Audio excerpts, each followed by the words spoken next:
katika mwendelezo wa programu yetu.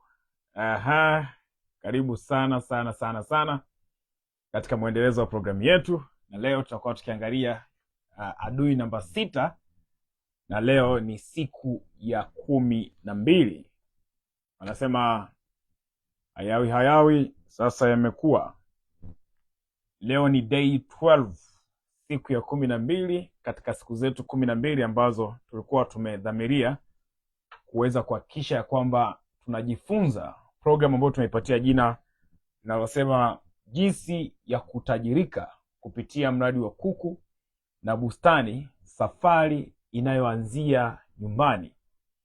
Safari inayoanzia nyumbani. Tumeangalia mambo kadha wa kadha, na tulikuwa tukiangalia jiandae kukabili maadui 6 katika wazo la mradi wa kuku, na tukaangalia adui wa kwanza anaitwa anaitwa mbegu bora. Tukaangalia adui namba 2, eneo la kufugia. Tukaangalia adui namba 3, udhibiti wa magonjwa. Adui namba 4, lishe na chakula. Adui namba 5, tuliangalia soko imara.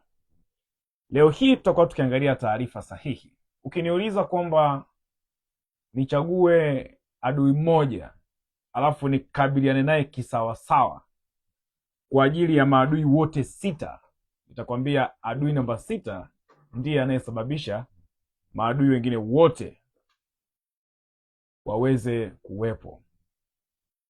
Adui namba 6 tutakuwa tukiangalia kitu kinaitwa taarifa sahihi. Adui namba 6 tunaita taarifa sahihi. Tofauti kati ya mtu mmoja na mtu mwingine katika safari ya mafanikio sio kazi wanazofanya. Tofauti kati ya mtu mmoja na mtu mwingine kwenye mafanikio sio bidii walionayo. Tofauti kati ya mtu mmoja na mtu mwingine ni vitu viwili. Cha kwanza, huenda kuna kitu mwenzako aliyofanikiwa anakifahamu, wewe ukifahamu. Hiyo ni tofauti ya kwanza. Tofauti ya pili, inawezekana kuna kitu ambacho mwenzako anakifahamu, anakifanyia kazi, wewe ukifanyia kazi. Hiyo ndio tofauti. Hapo ndio tunapoanza kuachana kwenye maisha. Sasa kwa upande wako, wewe unafikiri tatizo liko wapi? Kwa nini ndoto ulizonazo hazitimii? Kwa nini miaka yote unapambana lakini vitu haviwezi kutokea? Inawezekana kuna kitu haukifahamu. Na kama haufahamu, utakuwa unabahatisha. Lakini kuna mwenzako anafahamu. Kwa maana yake ni kwamba ana uhakika na kitu anachofanya. Kwa sababu mafanikio yana formula ambayo unatakiwa kuwa na uhakika wa mafanikio kabla hujafanikiwa. Usipokuwa na uhakika na mafanikio kabla hujafanikiwa, huwezi kuchukua hatua. Asa ujasiri, tunaita courage, inatokana na uwekezaji wa kiusahihi katika ufahamu ulionao. Usipokuwa ni mtu wa kuwekeza kwenye taarifa, utakuwa unabahatisha vitu na utakuwa unafeli. Ukifeli, hauwezi kuvumilia kuendelea kufeli. Kukata tamaa maana yake nini? Kukata tamaa ni pale ambapo mtu amekutana na changamoto halafu hajui namna ya kutoka. Shida sio kukosea. Shida ni kukosea usikojua kwa nini unakosea. Sasa huwezi kuendelea kuvumilia kukosea. Ndiko pale ambako mtu anakata tamaa. Hakuna mtu anayependa kukata tamaa. Hakuna mtu anayependa kuacha kitu ambacho alikuwa amekianzisha. Lakini kwa nini mtu anaacha? Mradi unapoteza pesa. Lakini pia pesa zinapotea, haujui zinapoteaje. Kwa nini? Huna uhakika na kitu unachofanya. Kwa nini huna uhakika? Huna data, huna taarifa sahihi za kitu ambacho unafanya. Mwisho wa siku utavumilia mara ya kwanza, utavumilia mara ya pili, au baada ya muda unasema kwa ni shilingi ngapi? Achana hii biashara. Ndio maana nikasema hivi, ukiniuliza leo ni changamoto gani au ni adui gani ambaye tukimkabili kisawasawa tunaweza kufanikiwa, tutakwambia taarifa sahihi. Na nimeliweka somo la mwisho kwa sababu ukitafakari mambo yote tuliyoangalia 11 siku 11 zote zilizopita, nilichokuwa na kuonesha ni kwamba mheshimiwa, hujashindwa kwa sababu umekosa mtaji. Umeshindwa na unaendelea kushindwa kwa sababu umekosa taarifa sahihi. Asa leo tuna wind up, leo tunakamilisha kwa kuelewa tunapozungumzia taarifa sahihi tunamaanisha nini, na kwa nini hizo taarifa sahihi ndio zinakwamisha. Swala la kujiuliza, ni kweli umekoma kukosa pesa? Hujakwama kwa kukosa pesa, umekwama kwa kujua taarifa sahihi.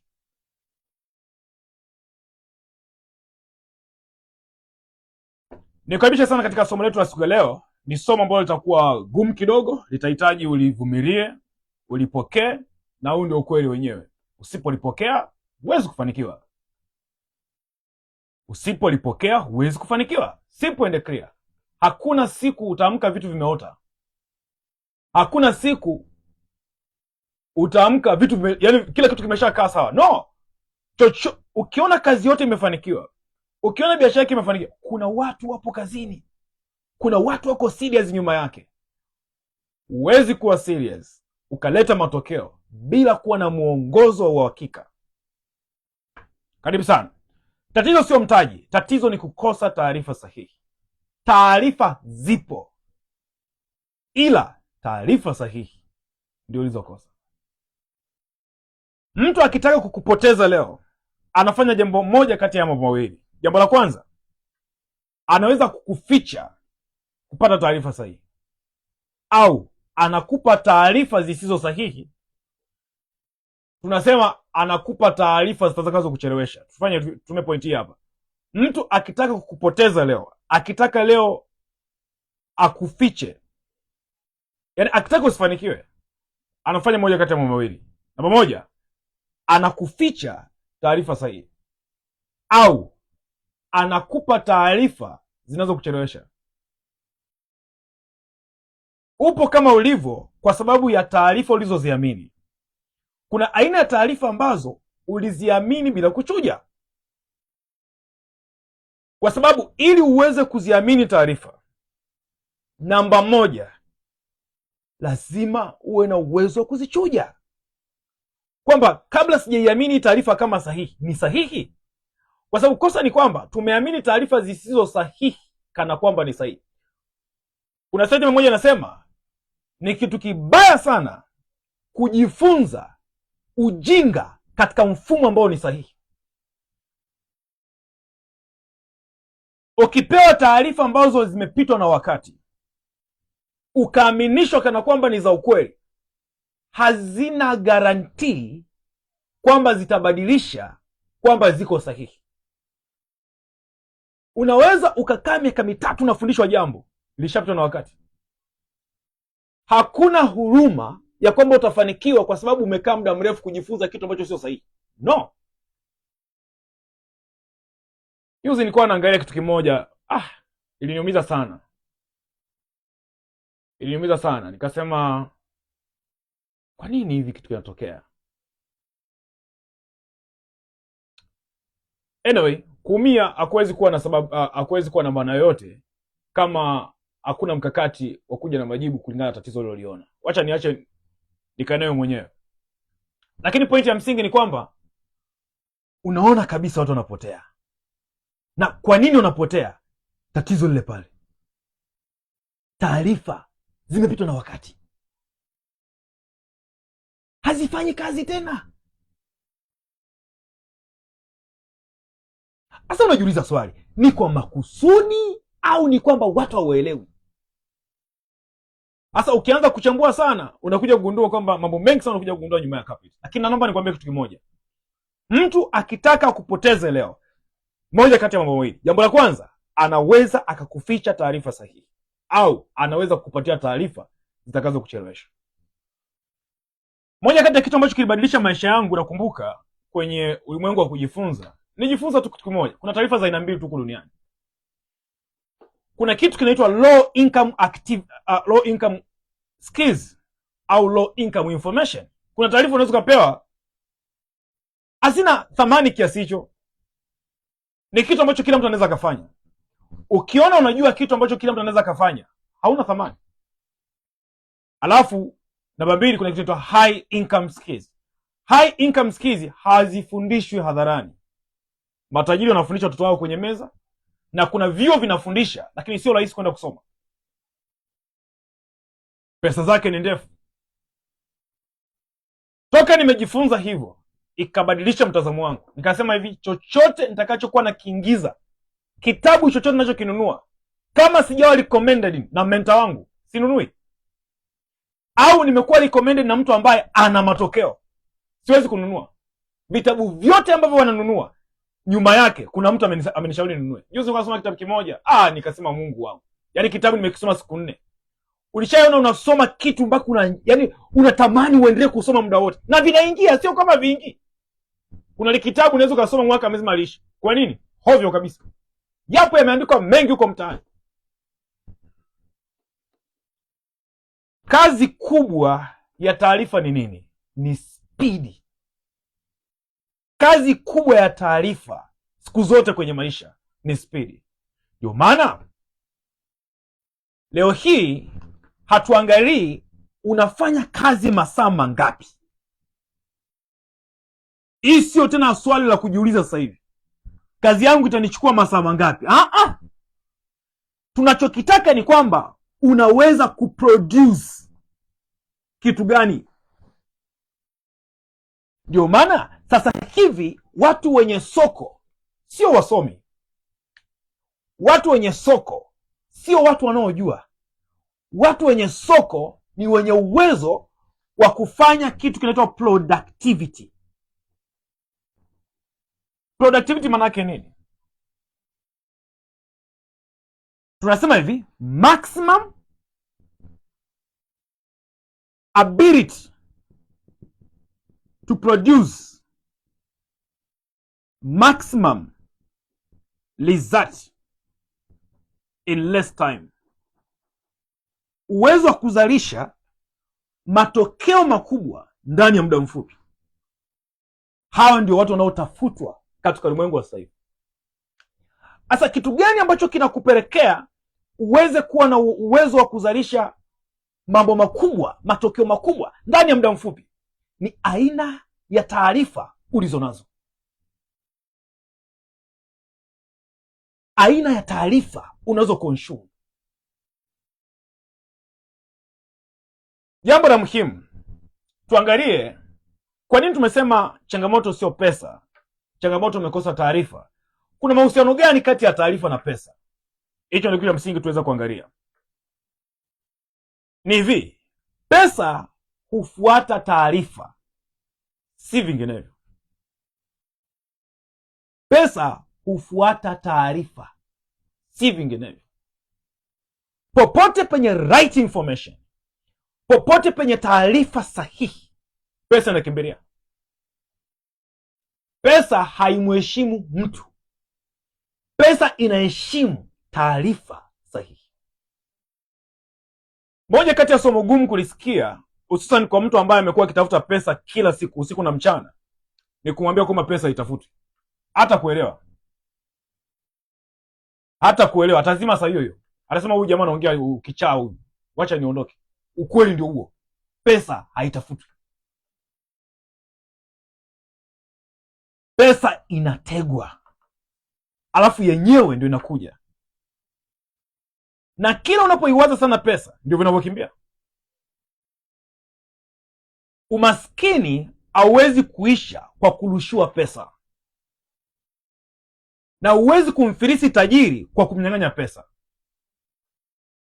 kwa sababu utajiri na umaskini, utajiri sio hali ya kiuchumi. Utajiri tunaita ni mental condition, ni hali ya kiakili, hali ya kiuwezo wa kiakili. Huo ndio utajiri. Umaskini sio kukosa pesa. Umaskini ni kukosa uwezo wa kuzalisha, na uwezo wa kuzalisha unatoka kwenye kitu kinachoitwa idea. Idea ni wazo. Wazo ni uwezo wa kuja na kuzalisha thamani. Pesa inatii, inaheshimu kanuni ya thamani. Sasa tafiti leo zimefanyika kwamba ukimpa maskini leo milioni 50, ukija baada ya miezi 6 hadi mwaka mmoja baadaye unamkuta amerudi kwenye maisha yale yale. Na kama tajiri leo ukimnyang'anya pesa, ukamnyang'anya manyumba yake, ukamnyang'anya magari, alafu mpatie muda, baada ya muda anarudisha vyote. Kuna research ilifanyika kwamba leo kwa mfano ukichukua pesa zote za Tanzania ukawapatia watu sawa, baada ya miaka 3 zinarudi kwa matajiri wale wale. Kwa huwezi, kwenye issue ya uchumi, huwezi ukasema unataka kubalance uchumi. No. Uchumi wao ubalansiki. Kwa sababu uchumi una obey kanuni ya ufahamu. Uchumi unatii kanuni ya thamani. Mwenye uwezo wa kuzalisha thamani ndiye anayeweza kupaki uchumi. Leo kwa mfano ukipewa milioni 10, wewe sio milionea, ila wewe unamiliki milioni 10. Ukipewa milioni 10 leo, wewe sio milionea.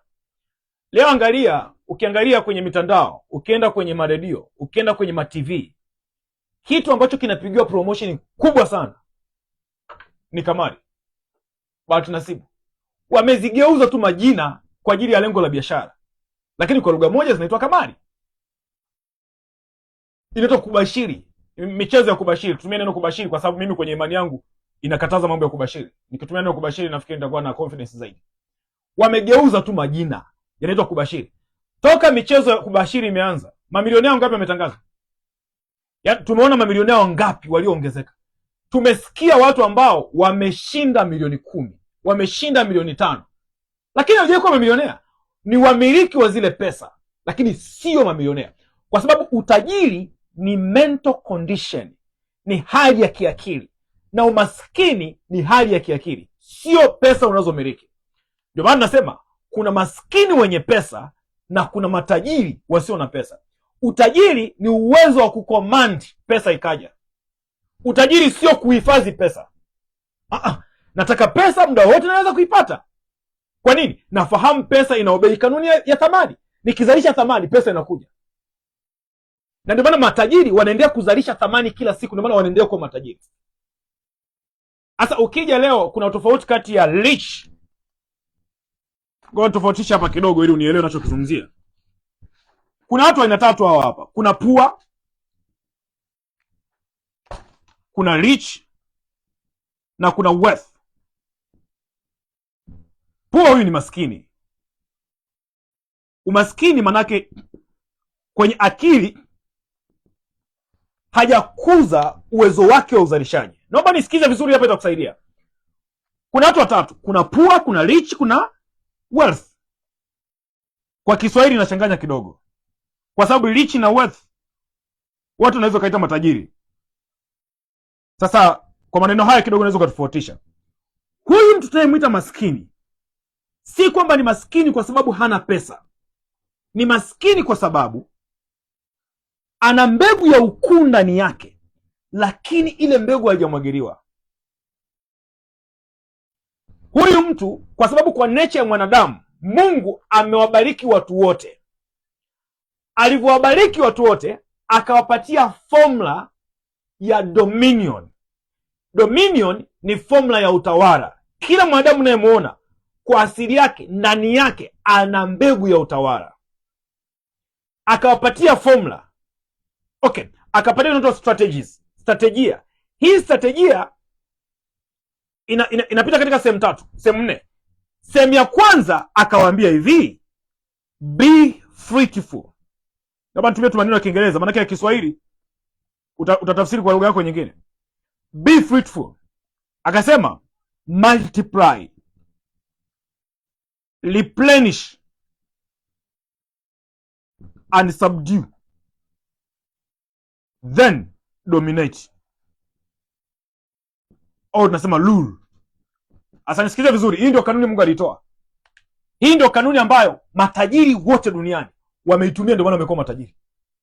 Lakini nazungumzia mtajiri wa wealth, sio wa rich. Nitakuja kuelezea tofauti yake. Maana yake nini? Ukitafsiri kwa Kiswahili inasema zaeni. Hata zaeni watu wanajua ni kuzalisha watoto. Kwa Kiebrania be fruitful maana yake produce something you can sell. Kwa asili ya maneno yenyewe, achana na mambo ya Kiswahili huko. Be fruitful maana yake za produce. Produce maana yake ni kuzalisha. Asa angalia kinachotokea. Anasema Mungu akawabariki. Akasema zaeni, mkaongezeke, mkaijaze nchi na kuitiisha, mkataware. Multiply manake nini? Manake kabla ya kuproduce, huwezi ukaproduce kama hauna seed. Huwezi ukazalisha kama hauna mbegu ndani yako. Achana hizi mbegu ambazo zinaeleweka, kila mtu anazijua. Una mbegu ya ukuu ndani yako. Mbegu inaitwa idea. Hiyo seed inaitwa idea. Idea manake ni wazo. Asa hili wazo ili litoke linahitaji taarifa. Wazo linabebwa kwenye maeneo mawili. Eneo la kwanza, ufahamu wazo lako ni nini. Eneo la pili ni eneo la utawala. Eneo lako la utawala ni kwenye kilimo. Eneo lako la utawala kwenye biashara. Eneo lako la utawala ni kwenye taaluma. Kuna uzoefu fulani. Sasa haya yote mawili, mbegu itoke ndani yako inatakiwa kumwagiliwa. Kumwagiliwa unatakiwa kupata right information, taarifa sahihi. Then strategy hii hapa. Ukishajua hiyo mbegu, hatua ya kwanza ni kuproduce. Kuproduce manake produce something you can sell. Leo naweza nikauza mboga ya majani. Leo nikauza mayai.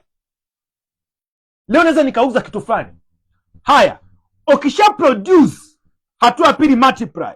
Multiply manake reproduce. Reproduce manake nini? The same product ifanye ziwe product nyingi. Kama umeshapata idea ya kuzalisha mboga, umeshagundua soko linaitaka hiyo mboga, kinachofanyika nini? Tengeneza mboga ziwe nyingi. Ziwe nyingi, ndio manake ya multiply. The same product multiply. Namba 3, replenish. Hii manake inaitwa replenish, manake ni distribution channels. Tengeneza mifumo ya kusambaza hizo product zimekuwa nyingi. Kwa mfano, kama biashara yako ni biashara ya mboga, biashara yako ni biashara ya mayai, hatutegemei mwaka mmoja umeanza kidogo, miaka miwili uko pale pale, miaka mitatu uko pale pale.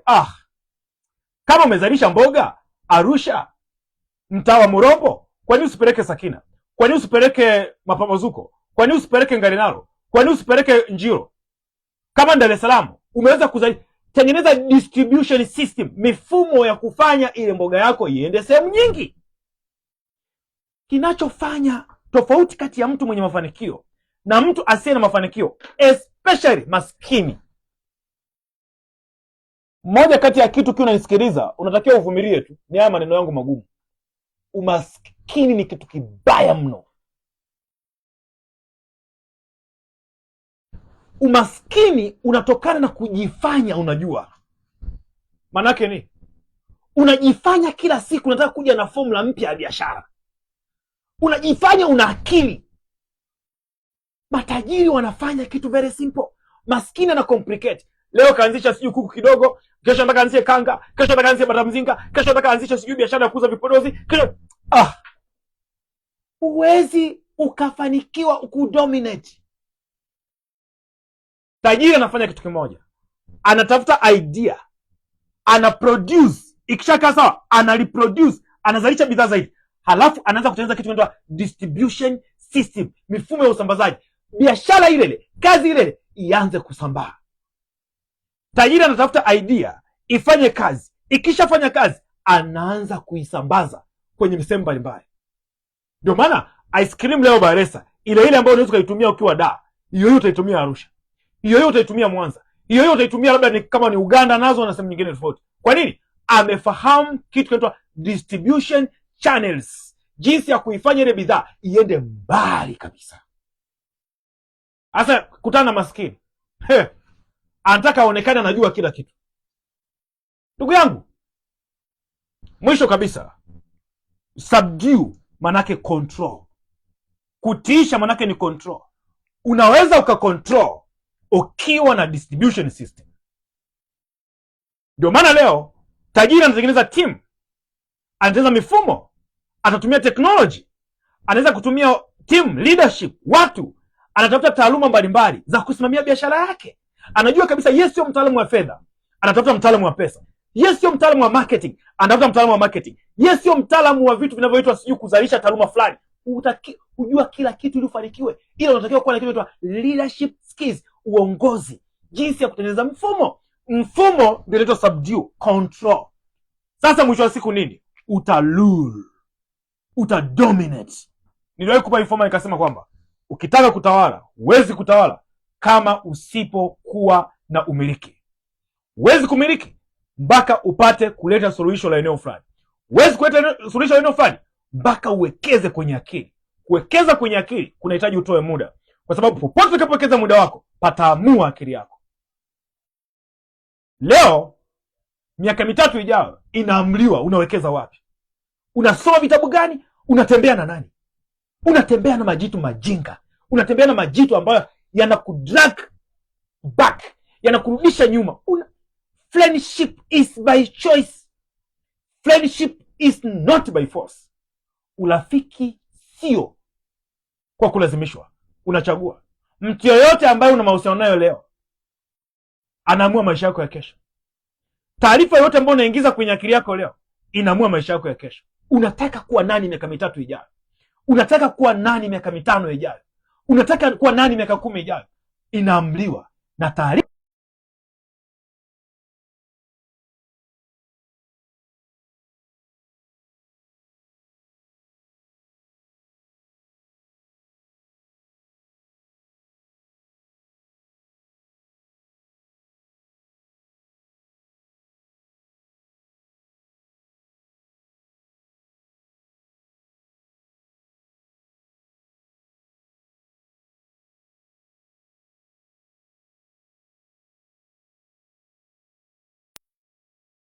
Gari, nyumba, sima vitu gani?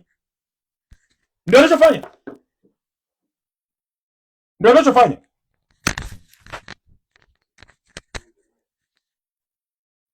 Okay.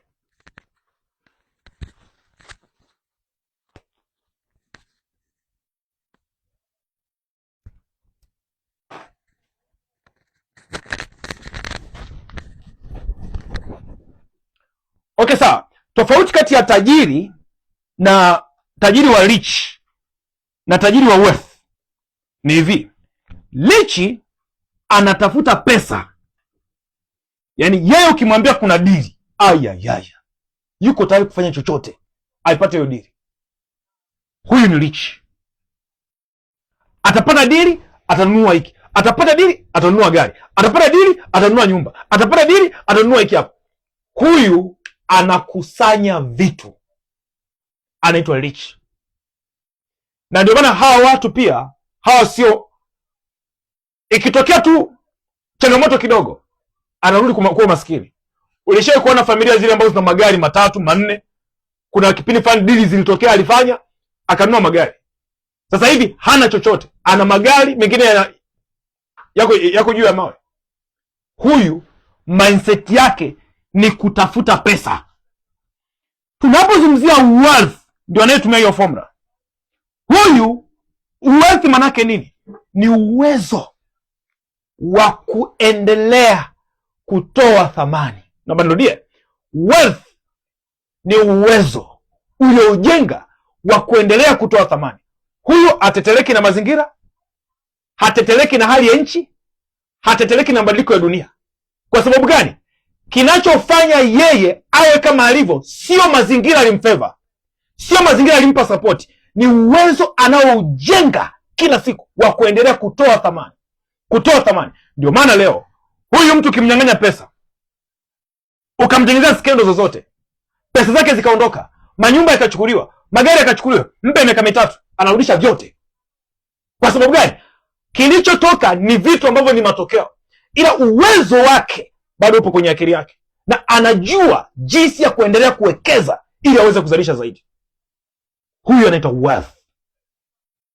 Mtanisaidia kwa maneno ya Kiswahili tuweze kutumia maneno gani, lakini nimesema mtumie hivi uweze kuelewa. Ili aweze hivyo, anafahamu hii formula. Anajua ndani yake ana mbegu ya ukuu ambayo ni idea. Ili mbegu ikue lazima imwagiliwe. Akishamwagiliwa anatumia hii formula. Anaproduce bidhaa yake moja, analiproduce na kuwa nyingi, anaweza mifumo ya usambazaji, anaweza kucontrol, anaweza timu ya kucontrol. Anatumia teknolojia, mwisho wa siku anadominate, anatawala. Hii ndio formula unaweza kuwa tajiri. Simple and clear.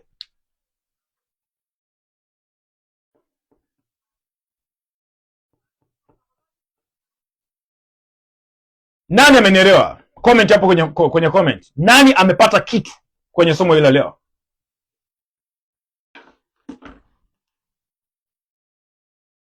Mimi naamini kuna mtu anayesikiliza hapa anaenda kuwa tajiri. Miaka 2 ijayo anaenda kuwa tajiri. Miaka 3 ijayo anaenda kuwa, miaka 5 ijayo anaenda kuwa tajiri. Ni nani? Ni wewe au ni mtu mwingine? Niambie kwenye comment. Mwalimu ni mimi. Kwa sababu kusema ni kukiri na kusema ni kuamini kwamba utaenda kuwa.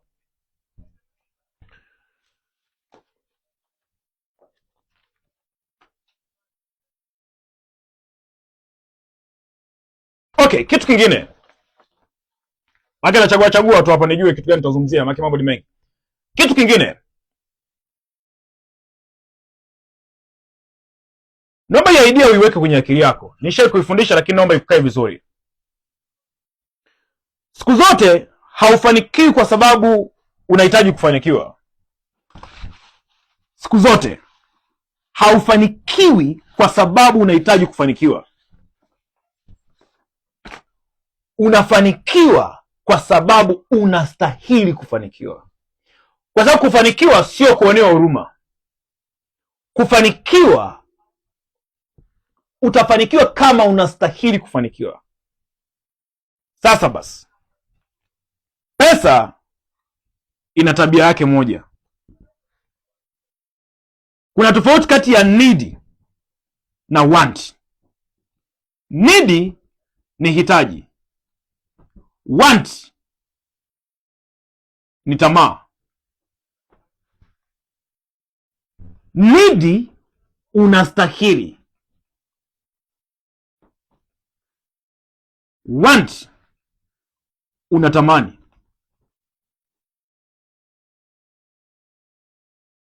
Sasa iko hivi, pesa haiji kwa watu wanaohitaji, wanaotamani. Inakuja kulingana na unachostahili. Sasa matajiri siku zote huwa hawatafuti kuonea huruma. Wanachotafuta ni kujua sifa ya kitu ambacho wanapambania. Sasa pesa siku zote inaenda kwa mtu anayestahili, haiendi kwa mtu anayetamani. Manake utapata pesa kulingana na kiwango chako cha ufahamu. Kama ukilazimisha zikaja, zinaondoka. Hii ndio kanuni nataka ujue. Pesa iliyopatikana kwa nguvu, andika hiyo formula. Pesa iliyopatikana kwa nguvu inaondoka kwa nguvu. Ndio maana mtu ambaye amekaa kwenye mgodi miaka 15, miaka 20, huyu alikuwa ajengi thamani. Huyu alikuwa anatafuta pesa kwa nguvu. Ndio hayo tumeyaona. Mtu amekaa miaka 15 mpaka miaka 20 kwenye mgodi, siku amepata milioni 100, ndani ya wiki hana. Kwa nini amekaa miaka mingi na ndani ya wiki hana? Pesa ikuonea huruma kwa sababu amekaa miaka mingi. Pesa inajua unatumia nguvu, itatoka kwa nguvu. amekaa miaka 15 mpaka 20, kapata milioni 100, ameenda kuweka Heshima Bar, anasema wacha nikaweke Heshima Bar. Ameweka Heshima Bar, ndani ya wiki moja ana hata 50. Kwa nini? Alipata pesa kwa nguvu. Haya, formula ya pili, pesa iliyopatikana kwa akili itaondoka kwa akili. Itaondoka kwa akili. Maana yake nini? Kama nilitumia ufahamu kuipata pesa, itaondoka kwa ufahamu. Kupatikana kwa akili maana yake ilipatikana kwa utaratibu. Ilipatikana kwa utaratibu. Hasa itaondoka kwa utaratibu. Ndio maana formula ya mafanikio ni kukua. Kukua maana yake nini? Unaanza kidogo, unakuwa, unatoka hatua ya kwanza, unaenda ya pili, unaenda hatua tatu, unaendelea mpaka unafika huko juu. Ndio maana tunasema hivi, unaweza ukafanikiwa ukawa tajiri, lakini safari inayoanzia nyumbani. Safari ya kilomita 100 inaanza na hatua moja. Huwezi ukataka kukimbia kilomita 100 ukaruka hapo shwa umeanza kilomita 50. Hapana.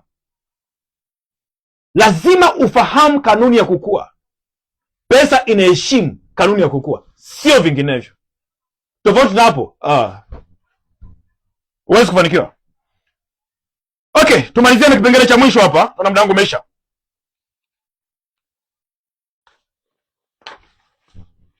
Kwa nimalizie kipengele cha mwisho hapa.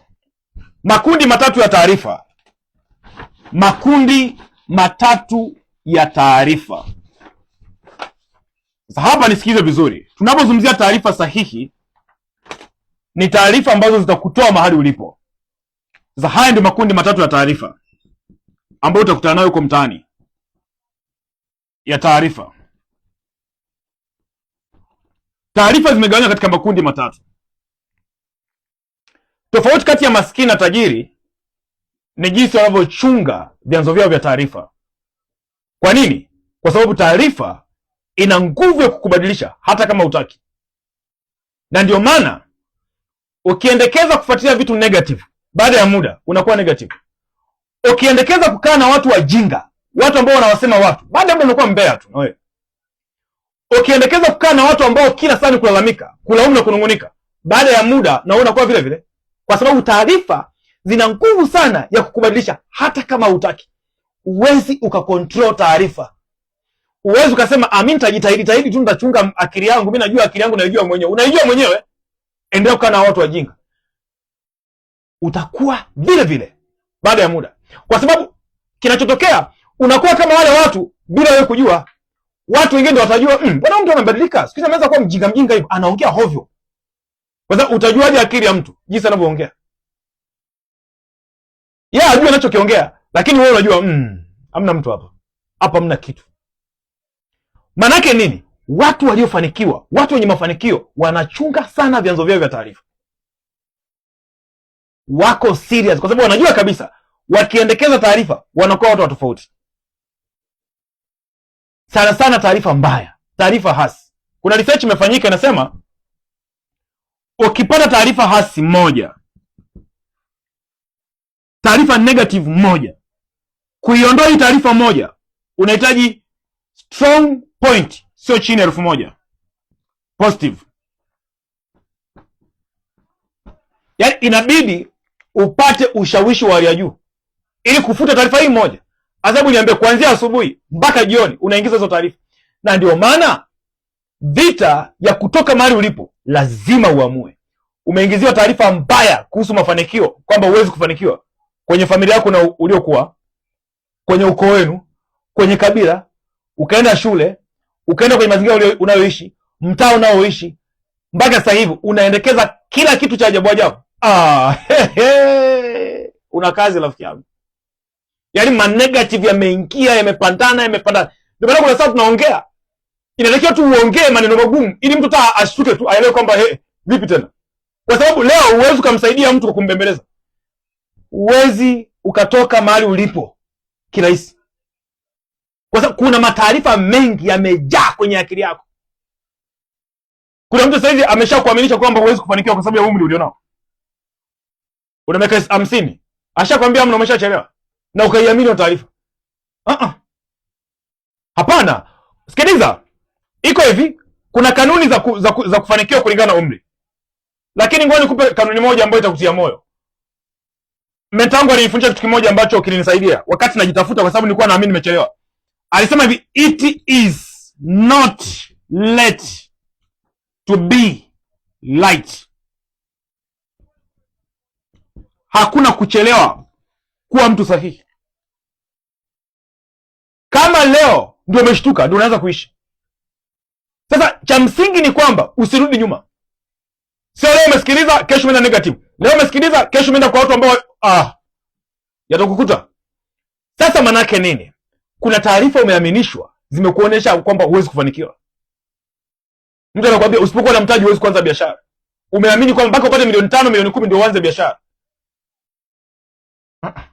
Hapana. Manake lazima uwe serious. Okay. Tuangalie makundi matatu ya taarifa. Kundi la kwanza, hasa naomba nitumie maneno ya Kiingereza kwa sababu ya Kiswahili kidogo napata changamoto, lakini nitaelezea utaelewa. Kundi la kwanza linaitwa opinion. Hilo ni kundi la kwanza la taarifa. Kundi la pili linaitwa facts. Kundi la tatu linaitwa truth. Haya ndio makundi matatu ya taarifa. Tuanze na opinions. Opinions maana yake nini? Opinions maana yake nini? Opinions ni mtazamo au ni hisia. Tunasema ni mawazo ya mtu yasiyo na ushahidi. Mawazo yasiyo na ushahidi. Kuna kitu kinaitwa freedom of speech. Hii ni karibia ipo katika nchi zote ambazo ziko duniani. Yaani manake ni mtu yote anaweza karopoka anachojisikia. Yaani umekaa ukaamka tu ukaamua kusema unachojisikia. Unaweza ukaamua ukaamka ukazusha. Sasa hivi maisha ni magumu. Yaani ukaamua kuzusha tu, maisha ni magumu. Ndio maana ni kitu kibaya sana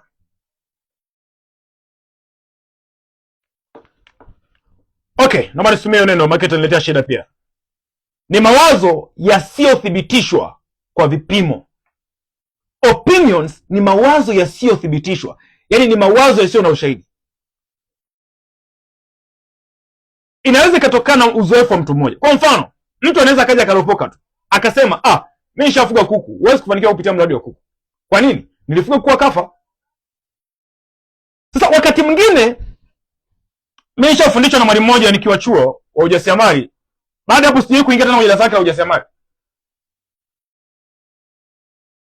Alifundisha vizuri sana kuhusu ujasiriamali. Alafu mwisho akasema hivi, lakini aisee niliwahi kujaribu kufanya biashara ya viatu. Nilipata hasara. Acha kabisa. Ujasiriamali sio mchezo. Sijawahi kuingia tena hilo darasa. Kwa nini? Huwezi kufundishwa na mtu negative hapo kumwamini. Kabla hujaelewa, huwezi kuamini ukafundishwa na mtu aliyefeli. Yaani anakuonesha kabisa amefeli na sasa anakufundisha nini? Ndio mpaka kwenye hiyo darasa siye kurudi tena. Manake nini? Huyu mtu alifeli kwa sababu yake mwenyewe. Sio biashara ndio imepelekea feli. Alifeli kwa sababu hakuwa na taarifa sahihi, hakufanya research. Okay, mtu anaposema amefeli, ndio maana hutakiwi kutafuta tu waliofeli. Wa nini? Watu waliofeli wana mkusanyiko wa sababu nyingi za kufeli. Tunasema hivi, hii ni principle iandike itakusaidia. Challenge is not a challenge until it challenge you. Usitafute watu waliofeli. Research zinaonyesha kwamba 3% ya watu 100% ndio wanafanikiwaga. Wewe unataka kufanikiwa, unataka kufeli? Unataka kufanikiwa, tafuta 3%. Kama mafanikio ingekuwa ni kitu ambacho kila mtu anaweza kaamka asubuhi akafanikiwa, kila mtu angekuwa tajiri. Tafuta watu waliofanikiwa. Jifunze kwao. Kwa nini? Mtu atashia na wewe changamoto kwa sababu ya ujinga wake. Ameshia changamoto kwa sababu ya uvivu wake. Ameshia changamoto kwa sababu ya uzembe. Ameshia changamoto kwa sababu ya ubinafsi. Sasa ina maana kwa na utakuwa mbinafsi, na utakuwa ni mjinga, na utakuwa ni mzembe, na utakuwa ni mvivu. Challenge is not a challenge until it challenge you. changamoto sio changamoto mpaka ikupate wewe. Kama haijakupata sio changamoto, kwa sababu changamoto iliyompata Ahazi sio changamoto itakayompata mwingine.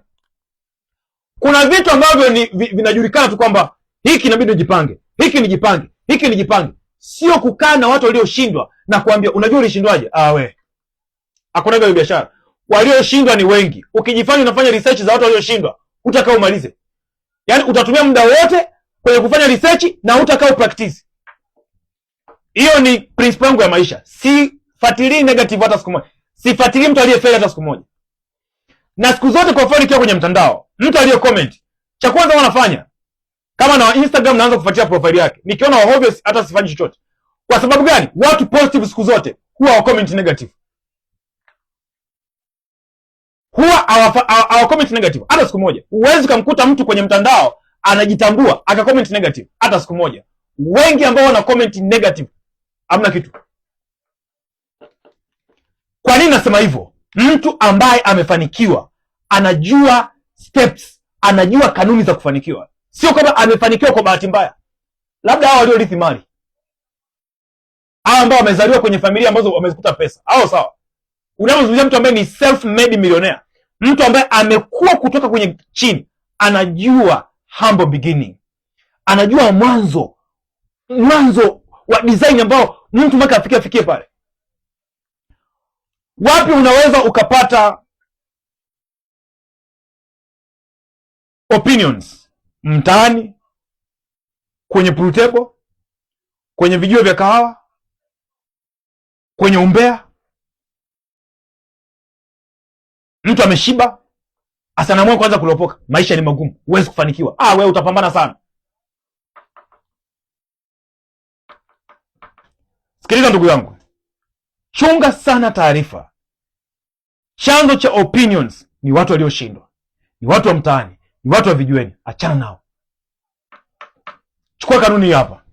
3% wamefanikiwa, 97% wameferi. Swali ni moja, unataka kufanikiwa, unataka kuferi? Nataka kufanikiwa, tafuta waliofanikiwa. Unataka kufanikiwa, unataka kuferi? Unataka kuferi, tafuta walioferi. Imeisha hiyo. Kundi la pili la taarifa ni facts. Sasa hapa nisikize vizuri. Hapa ndio safari inaanzia sasa. Fact maana yake nini? Facts ni ukweli uliothibitishwa. Ni ukweli uliothibitishwa. Tunaita laws. Tunaita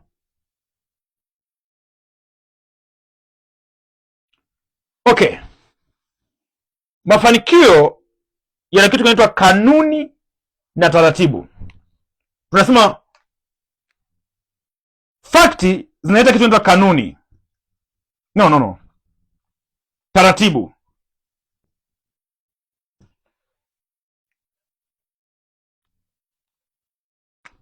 Yes, tunaita taratibu, au tunaita laws. Taratibu. Lakini kwa lugha nyepesi ili uelewe, fact ni ukweli uliothibitishwa. Yaani ni ukweli ulioletwa baada ya tafiti. Au kwa lugha nyingine nasema hivi, ni jambo lililothibitishwa kwa namba, takwimu au ushahidi wa moja kwa moja. Fact inahesabika, inarudiwa, lakini pia inathibitishwa na watu wengi zaidi. Kumbuka, kuferi kunaweza kuthibitishwa na watu wengi, lakini wale watu ni opinions. Chunga vizuri. Tunasema fact ni ukweli ambao umethibitishwa kwa namba, kwa takwimu, kwa ushahidi wa moja kwa moja. Na fact hazibadiliki kwa hisia. Hazibadiliki kwa hisia. Zinabadilika kwa data. Zinaweza kuthibitishwa leo na kesho kulingana na data ambazo zimetokea. Chanzo cha fact ni nini? Inaweza kuwa ikawa science au majaribio, inaitwa experiment. Yaani tayari wenzako wamefanya majaribio, wamefanya tafiti zao pale, wakakuletea data. Inaweza kuwa chanzo chake ni tafiti au takwimu. inaweza kuwa chanzo chake ni mizani au vipimo au taasisi fulani imejikita kwenye kufanya utafiti ikatuletea data fulani. Kwa mfano, kuku anataga mayai wastani wa mayai 5 mpaka 6 kwa wiki. Hiyo ni fakti, hiyo ni data, ipo tayari.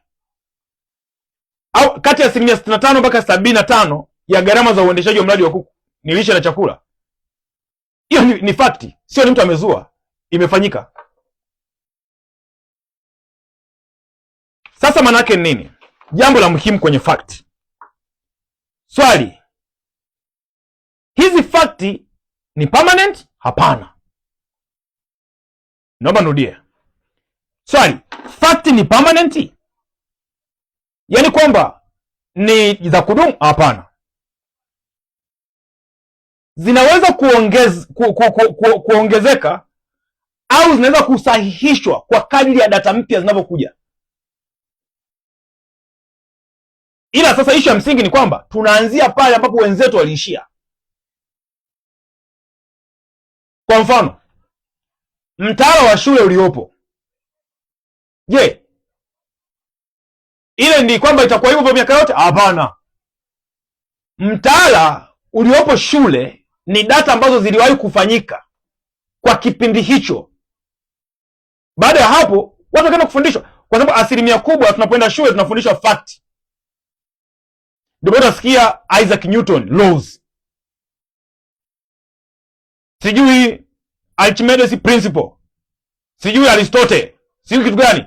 Wale ni watafiti ambao waliwahi kufanya kulingana na data ambazo walifanya kipindi hicho. Sasa wakatutengenezea mtaala. Mtaala manake ni mfumo ambao mtu ajifunze kuanzia hapa aende hapa. Nani alifanya utafiti kwamba mtu akikaa miaka 7 ndio anaweza kujua kusoma na kuandika au akaelewa yale mambo ya basics? Hiyo sio kanuni. Hiyo ni okay. Si kwamba haiwezi kubadilika, no. Ila tumeipokea kwa sababu kuna watu waliwahi kufanya utafiti. Ila sasa kama zitakuja data mpya, utakuja utafiti mpya, unaweza kubadilishwa. Watu wasome miaka 4, wasome miaka 5. Ndio maana sasa hivi nafikiri sijui kuanzia mwaka gani watu watakuwa ni shahada darasa la 6.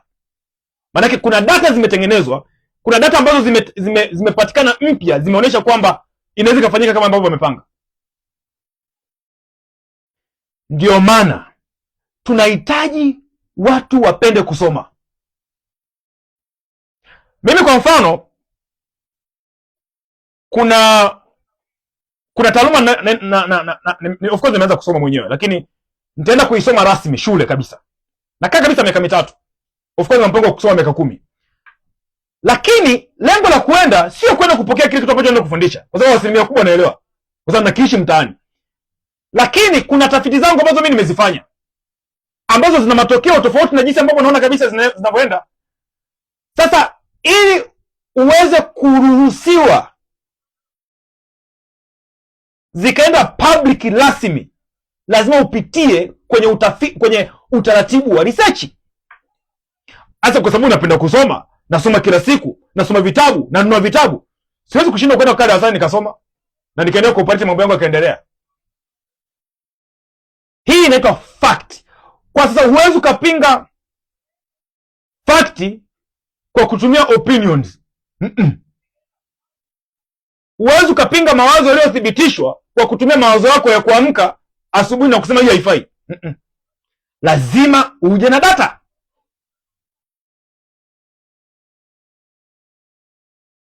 Kuna msemo mmoja Isaac Newton, nafikiri ni moja kati ya mtafiti ambaye wale ambao wamesoma sayansi, ni mgunduzi wa miaka 1700 huko. Wale ambao wamesoma nguvu ya uvutano, law of gravity, wamesoma mambo ya kanuni za mwendo, laws of motion. Ana statement moja anasema, nafikiri moja kati ya mgunduzi mkubwa sana. Ni moja kati ya mgunduzi mkubwa sana kwenye mambo ya science. Asa ana statement yake moja anasema hivi: if I have seen further, it is by standing on the shoulders of giants. Kwa wenye pesa anasema, kama nimeweza kuona mbali zaidi ni kwa sababu nimesimama juu ya mabega ya majitu. Licha ya tafiti zote ambazo tunafikiri Isaac Newton amekuja nazo, kwa sababu kuna story moja inasema Isaac Newton siku moja amekaa chini ya mwembe, embe likaanguka. Lilivyoanguka kaanza kujiuliza, kwa nini embe alikwenda juu likashuka chini? Hapo ndio research yake ikaanzia. Sasa hiyo ni story ambayo tunaambiwa. Lakini yeye anakuambia hivi, kama nimeweza kufanya mambo makubwa. Okay, tafsiri ya Kiswahili inasema hivi, kama nimeweza kuona mbali zaidi, ni kwa sababu nimesimama juu ya mabega ya majitu. Manake nini? Anatuonyesha kwamba vile vitu ambavyo amekuja navyo havikuota kwenye akili yake. Alisimama kwenye mabega ya watu waliomtangulia, yeye akaona mbali zaidi. Watu waliofanikiwa, rafiki yangu, wanajifunza kwa watu waliofanikiwa. Watu waliofeli wanajiona wanajua. Hiyo ndio tofauti. Na ndio maana mtu aliyefanikiwa anakiri kabisa, hapa nilipofika sio kwa ajili yangu.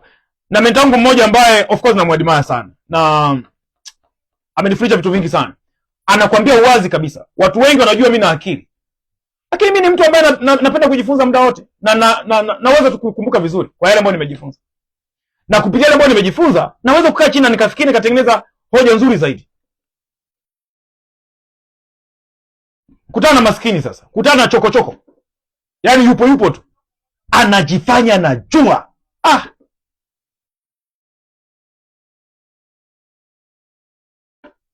Okay, manake ni nini? Alichomaanisha Isaac Newton, anasema mafanikio makubwa hayaji peke yako. Unafika mbali kwa sababu kuna watu wakubwa walikuwepo kabla yako. Kwa lugha rahisi tunasema unapanda juu ya mafanikio ya waliokutangulia. Ujumbe muhimu ni kwamba usijaribu kuanza kila kitu from zero. Jifunze kwa waliokwisha kufanikiwa. Tumia mifumo iliyothibitishwa na utagundua vitu vyako katikati ya safari. Usianze na wewe sasa hivi kugusagusa kila kitu, uanze upya. Anzia pale wenzako wameanzia. Ndio maana tunanunua vitabu vya watu waliotangulia. Tunatafuta course za watu waliotangulia. Tunatafuta mentorship kwa watu waliotangulia. Kwa sababu gani? Sio ni ujinga, sio udhaifu kutafuta watu waliofanikiwa.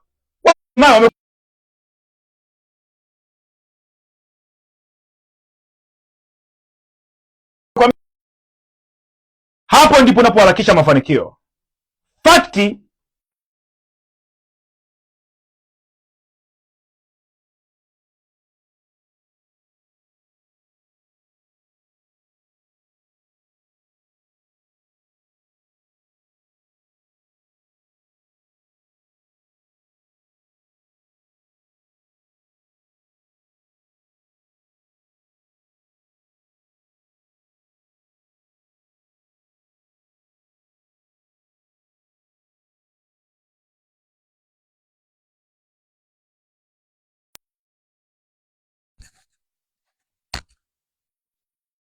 truth ni nini? Truth ni kanuni za uhai.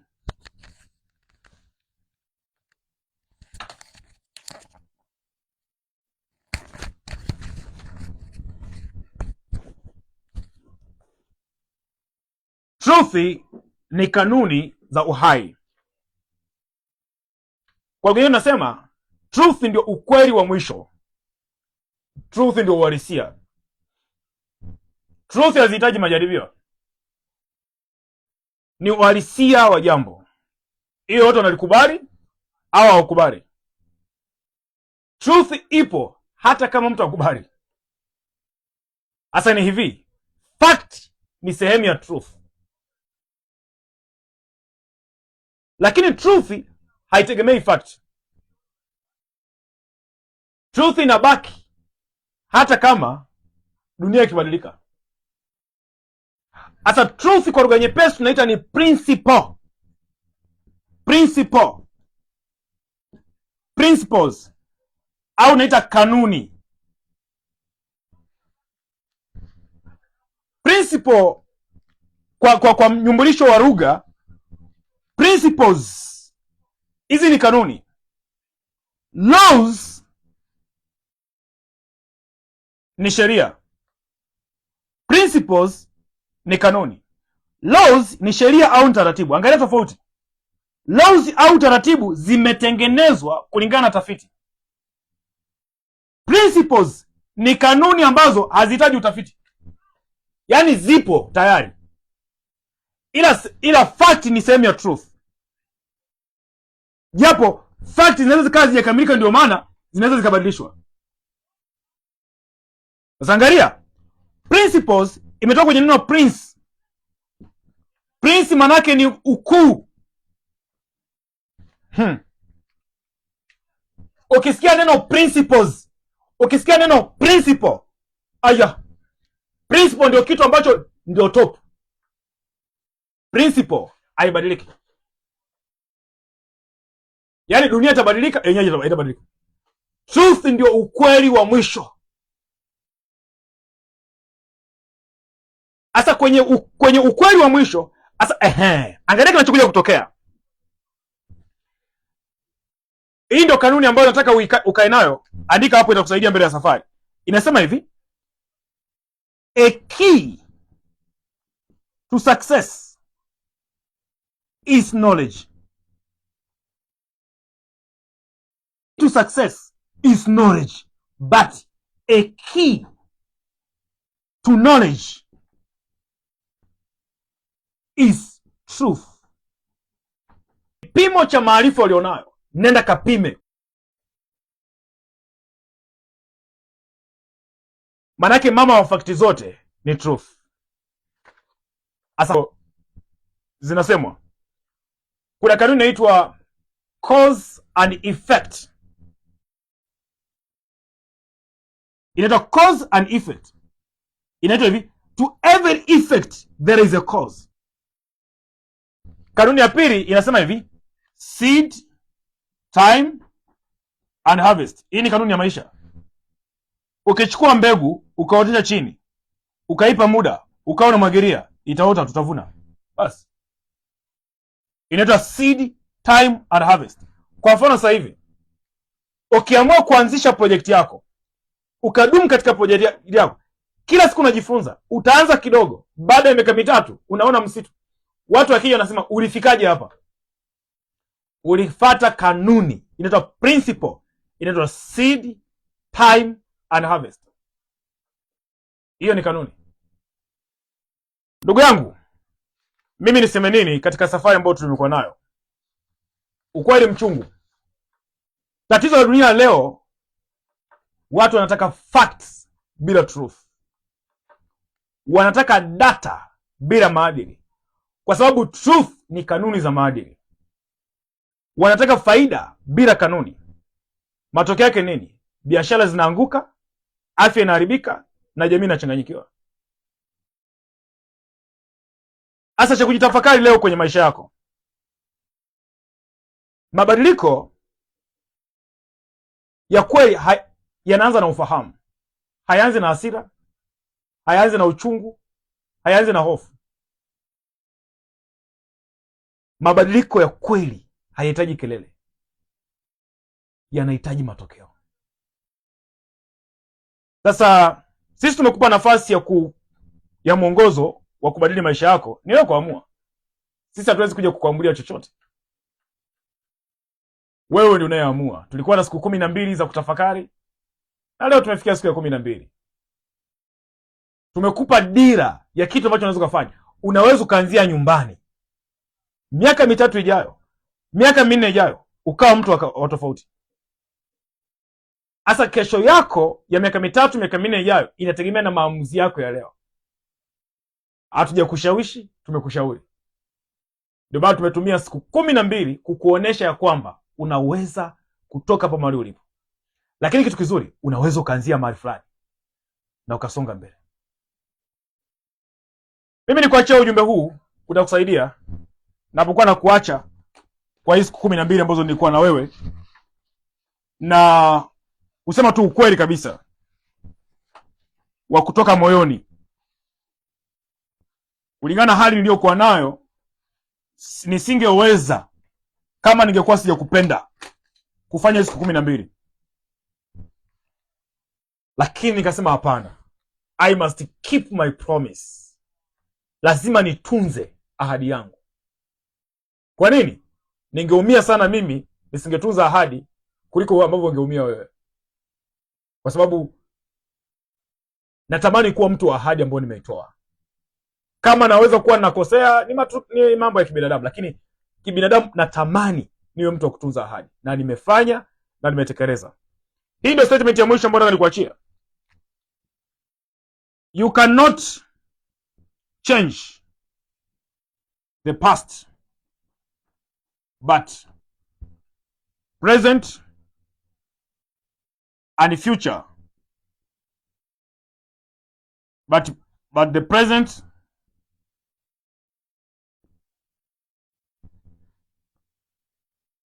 and future is in your control. Kiingereza kinaweza kuwa kijawa sawa.